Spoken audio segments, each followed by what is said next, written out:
Hi, Echo Cinemind here. Today I am going to explain an American action comedy film called Barely Lethal. Watch out and take care.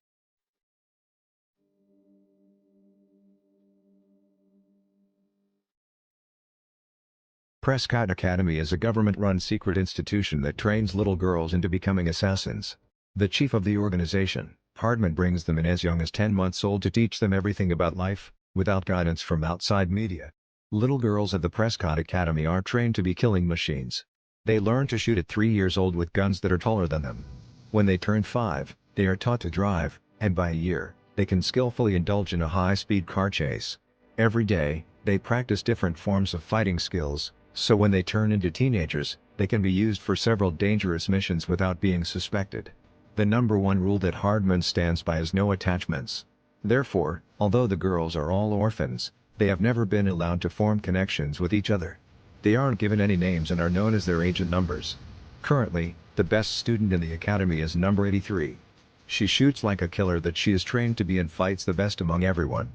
But, the no attachments rule never made sense to her. One day, the girls are given the task of poking a stuffed toy with a pen.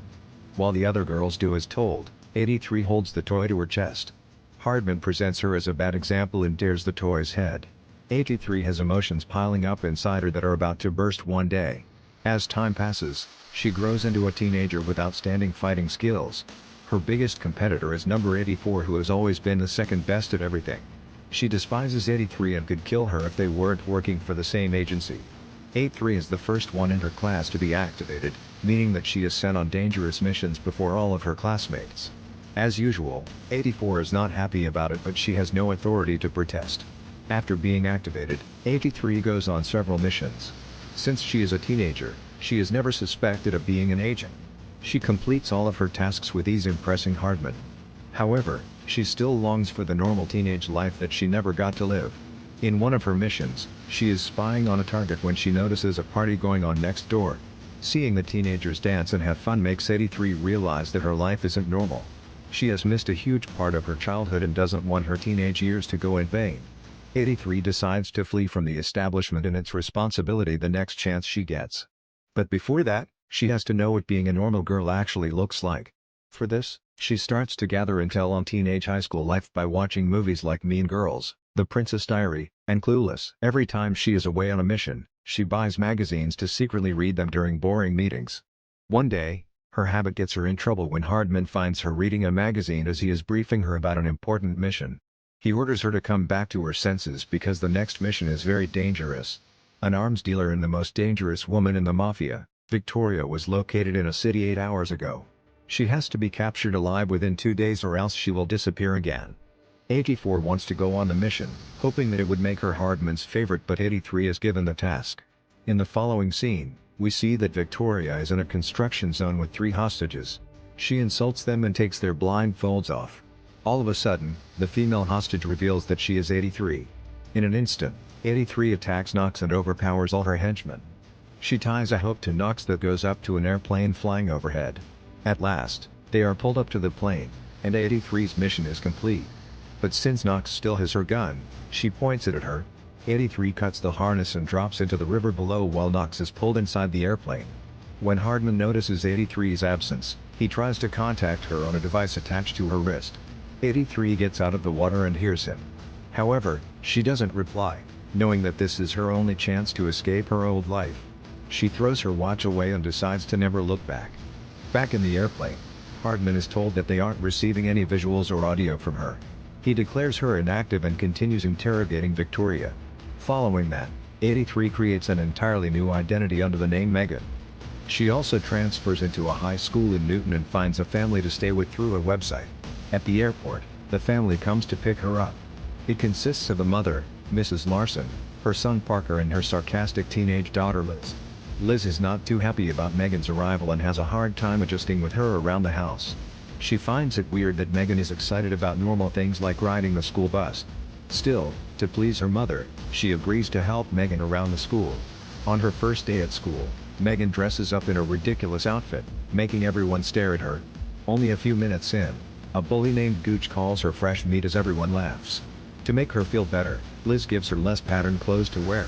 During the morning assembly, She is supposed to talk in front of everyone as a foreign exchange student. Before going to the stage, she meets a geeky kid named Roger who manages the AV for the school's band. As per the movie she has watched, Megan declares him a nerd. She is introduced to the entire school but they make fun of her, calling her names. Soon, they start asking her to go back to Canada where she came from. When the chanting gets louder, the school's band leader Cash interrupts the crowd with a song. He is the most popular guy in the school and is liked by many. Megan is also instantly attracted to him. During the lunch break, some cheerleaders call her to eat with them but she refuses, assuming that they are mean like the cheerleaders from her favorite movies. In biology class, she again meets Roger and makes friends with him. He seems to be attracted to her but all Megan can focus on is Cash. The next day, she is assigned as Cash's lab partner. However, other girls from the class ask her to choose another partner, wanting Cash for themselves. After the class, the girls tell Megan that Cash likes girls who play the school's mascot. Megan fails to realize that they are trying to set her up and goes to audition to be the school's mascot. She is selected instantly and called to practice for the next game. During the practice, a group of masked men run towards her and try to kidnap her. Megan uses her skills to easily overpower them, surprising everyone around her. She had thought that the masked people were agents sent by Hardman but it turns out they are guys from a rival college trying to cause trouble.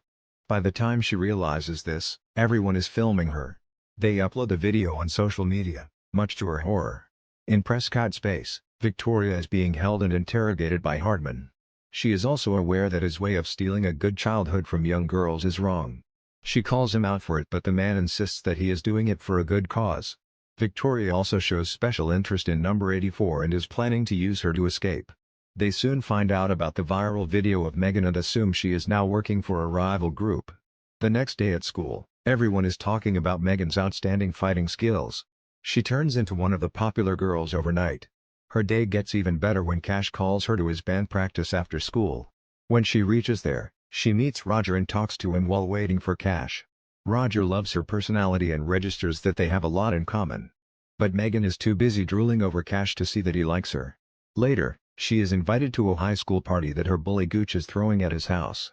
Megan is beyond excited because she has only heard of such parties in movies. While returning home that day, she is kidnapped by people from Prescott. Hardman has assumed that she is working for a rival establishment and refuses to believe it when she tells him that she just wants to have a normal life.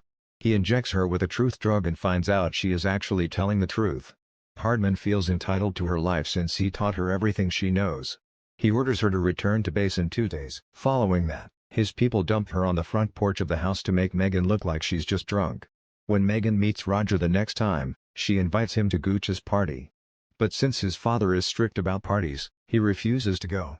Megan would feel better if he was there since he is her only friend in the school. Later that night, Megan comes to the party with Liz, who was forced by her mother to accompany her. To Megan's surprise, 84 is also at the party, now going by the name Heather. Megan thinks Hardman sent Heather to keep an eye on her but Heather doesn't confirm or deny the claim. Roger also comes to the party looking for Megan but is disappointed to see her kissing Cash. By the end of the night, Cash asks her to be his homecoming date. The next morning, Megan gets on the school bus to see that Hardman is disguised as the driver. He is there to warn her that Victoria has escaped from Prescott and is planning to take revenge on her. He offers her to return to Prescott but Megan refuses. Later, we see her and Liz driving to school when they are pursued by a masked assassin. While in a car chase, Megan tells Liz the truth about her past life. They eventually crash in a junkyard along with the assassin's car. The assassin is lost but Megan recognizes her to be Heather by the scent of her perfume. Liz is in the hospital after the crash. Megan wants to leave before more people get hurt because of her but Liz thinks that Megan trying to abandon the family would be worse. Starting that day, they get along well. Megan tells Liz everything about her life as an agent. They shop outfits for homecoming together and get each other ready for the special night. Liz goes out with Gooch, who has changed after spending time with her at the party. Meanwhile, Chase and Megan go together. Megan had thought that the night would be special but Chase hardly talks to her. After spending some time with him, she realizes that his entire personality is being popular. She dumps him and goes to Roger, asking him for a dance. To her surprise, he declines and turns to his date for the night, Heather. The girls argue about who gets to be his date and eventually get into a fight. They wrestle around the venue, destroying the decorations. Eventually, they end up in the kitchen where Heather is about to stab Megan. Liz sneaks up on Heather and stabs her in the leg with a corn dog stick.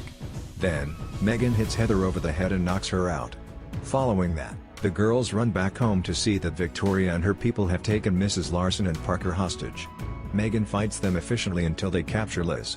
She stops resisting for the family's safety but still has hope that Hardman will come to save her. Victoria laughs at her for being so naive and reveals that she was the very first Prescott girl, number 1. Like Megan, she also left Prescott for robbing her of her childhood. She challenges Megan to a one-on-one fight and defeats her easily. Suddenly, Hardman arrives with reinforcements to help Megan and capture Victoria. They break in and knock out Victoria with a tranquilizer gun. Megan hugs Hardman, thanking him for the help. In the last scene, she stops Roger on his drive home and brings him with her to a helicopter ride. Subscribe for more videos like this, turn on the notification, and leave a like to help the channel out. Thank you for watching.